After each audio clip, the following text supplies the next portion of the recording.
এখন আমি বানিয়ে নেব মসুর ডালের বড়া। ডালগুলি পেস্ট করে নিয়েছি। বড়াটা কিভাবে করছি ভিডিওটা দেখলে বুঝতে। এখানে সব কিছু মিশিয়ে নিয়েছি। পেঁয়াজ দিয়ে বড়া করব, তাই পেঁয়াজ দিয়েছি, হলুদ, জিরা, গুঁড়া লঙ্কা দিয়েছি। এখন বড়াগুলি করে নেব। এখানে পেঁয়াজ ছাড়া মানে অনিয়ন ছাড়া করে নিচ্ছি কয়েকটা বড়া। বড়াগুলি হয়ে যাচ্ছে।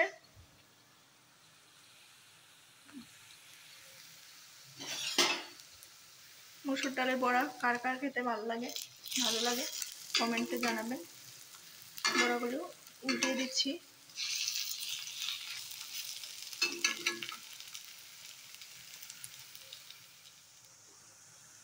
আমার বড়াগুলি করা হয়ে গেছে, কমপ্লিট।